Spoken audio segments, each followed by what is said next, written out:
வணக்கம். மேற்கு ஆசியாவில் அதிகரித்து வரும் பதற்றங்களுக்கு மத்தியில் ஈரான் தனது மிகவும் மேம்பட்ட செஜில் ஏவுகணையை முதல் முறையாக போரில் பயன்படுத்தியுள்ளது. மார்ச் 15, 2026 அன்று ஈரான் நடத்திய ஆபரேஷன் ட்ரூ ப்ராமிஸ் 4 தாக்குதலின் போது இந்த ஏவுகணை ஏவப்பட்டது. இந்த ஏவுகணைகள் இஸ்ரேலின் டெல் அவிவ் மற்றும் பிற முக்கிய பகுதிகளை இலக்காக கொண்டு தாக்கியதாக தகவல்கள் தெரிவிக்கின்றன. செஜில் ஏவுகணை ஏன் இவ்வளவு ஆபத்தானது? இதன் தொழில்நுட்ப சிறப்பம்சங்கள் என்ன? விரிவாக பார்ப்போம். செஜில் ஏவுகணை சுமார் 18 மீட்டர் நீளமும் 1.25 மீட்டர் விட்டமும் கொண்டது. இது சுமார் 23,600 கிலோ எடை கொண்டது. இது ஒரு 2 நிலைகளை கொண்ட திட எரிபொருள் ஏவுகணை ஆகும். இதுவே இதன் மிகப்பெரிய பலம். திரவ எரிபொருள் ஏவுகணைகளை போலன்றி திட எரிபொருள் ஏவுகணைகளை நீண்ட காலம் தயார் நிலையில் வைத்திருக்க முடியும் மற்றும் நிமிடங்களில் ஏவ முடியும். இதன் இலக்கு வரம்பு 2000 முதல் 2500 கிலோமீட்டர் வரை ஆகும். இது ஒட்டுமொத்த மத்திய கிழக்கு மற்றும் தென்கிழக்கு ஐரோப்பாவை எட்டக்கூடியது. செஜில் ஏவுகணை ஒலியை விட 13 மடங்கு வேகத்தில் செல்லக்கூடியது, அதாவது சுமார் 17,000 கிமி/மணி வேகம்.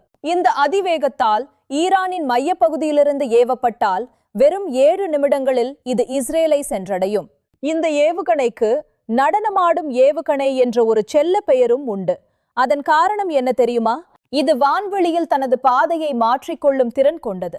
இது ரேடார்களை குழப்பவும் வான் பாதுகாப்பு அமைப்புகளை ஏமாற்றவும் உதவுகிறது. புதிய செஜில் 2 ஏவுகணைகள் GPS மற்றும் செயலற்ற வழிசெலுத்தல் அமைப்புகளுடன் மிக துல்லியமாக இலக்கை தாக்கும் திறன் கொண்டவை. இது 650 முதல் 1000 கிலோ வரை எடையுள்ள வெடிபொருட்களை சுமந்து செல்லும் திறன் கொண்டது. இந்த ஏவுகணை பயன்பாடு ஈரானின் தாக்குதல் திறனில் ஒரு பெரிய மாற்றத்தை குறிக்கிறது. இது வெறும் எச்சரிக்கை அல்ல, ஒரு நேரடி தாக்குதல் நடவடிக்கை. இத்தனை ஆண்டுகளாக இராணுவ அணிவகுப்பில் மட்டுமே காணப்பட்ட இந்த ஏவுகணை இப்போது முதல் முறையாக போர்க்களத்தில் இறக்கப்பட்டுள்ளது. ஈரானின் புரட்சிகர பாதுகாப்பு படை இந்த வெற்றிகரமான ஏவுதலின் மூலம் தனது பலத்தை உலகிற்கு பறைசாற்றியுள்ளது. இவை மொபைல் ஏவுதளங்களில் இருந்து இயக்கப்படுவதால் எதிரிகளால் இவற்றை எளிதில் கண்டறிந்து அழிக்க முடியாது. இந்த தாக்குதல் சர்வதேச அளவில் பெரும் அதிர்வலைகளை ஏற்படுத்தியுள்ளது. அமெரிக்கா மற்றும் அதன் கூட்டணி நாடுகள் இதை கூர்ந்து கவனித்து வருகின்றன. ஐக்கிய நாடுகள் சபை மற்றும் பிற சர்வதேச அமைப்புகள் இப்பகுதியில் அமைதியை நிலைநாட்ட முயற்சித்து வருகின்றன. செஜில் ஏவுகணை திட்டம் 1900களின் பிற்பகுதியில் தொடங்கியது. இது ஈரானின் சொந்த தொழில்நுட்பத்தில் உருவானது. 2008இல் இதன் முதல் சோதனை நடத்தப்பட்டது. 2021இல் மேம்படுத்தப்பட்ட வழிகாட்டுதல் அமைப்புகளுடன் மீண்டும் காட்சிப்படுத்தப்பட்டது. தற்போது ஈரான் 4000 கிலோமீட்டர் வரை செல்லக்கூடிய செஜில் 3 ஏவுகணையை உருவாக்கி வருவதாகவும் தகவல்கள் தெரிவிக்கின்றன. ஈரானின் ஏவுகணை ஆயுத கிடங்கு மத்திய கிழக்கிலேயே மிகப்பெரியது மற்றும் மிகவும் மாறுபட்டது. செஜில் போன்ற ஏவுகணைகள் பிராந்திய பாதுகாப்பிற்கு ஒரு பெரிய சவாலாக மாறியுள்ளன. வான் பாதுகாப்பு அமைப்புகளால் இவற்றை தடுப்பது கடினமாக உள்ளது. இஸ்ரேலின் ஆரோ மற்றும் பிற பாதுகாப்பு அமைப்புகள் இந்த அதிவேக ஏவுகணைகளை இடைமறிக்க போராடி வருகின்றன. தாக்குதல்களின் போது மக்கள் பாதுகாப்பான இடங்களுக்கு செல்லுமாறு அறிவுறுத்தப்பட்டனர். டெல் அவீவில் சில கட்டிடங்கள் சேதமடைந்தன. சுருக்கமாக சொன்னால், செஜில் ஏவுகணை என்பது வேகம், தூரம் மற்றும் துல்லியம் ஆகிய 3 கலவையாகும். இது ஈரானின் இராணுவ தந்திரோபாயங்களில் ஒரு புதிய மைல்கல் ஆகும். இது அதன் எதிரிகளுக்கு ஒரு வலுவான எச்சரிக்கையை அனுப்பியுள்ளது. இந்த மோதல் உலகளாவிய எரிசக்தி சந்தைகளிலும் பெரும் தாக்கத்தை ஏற்படுத்த வாய்ப்புள்ளது.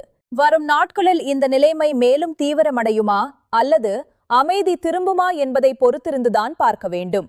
உலக நாடுகள் அனைத்தும் அமைதியையே விரும்புகின்றன, ஆனால் யதார்த்தம் மிகவும் சிக்கலானதாக உள்ளது. இந்த ஏவுகணையின் நுணுக்கங்கள் மற்றும் அதன் விளைவுகள் பற்றி நாங்கள் தொடர்ந்து தகவல்களை வழங்குவோம்.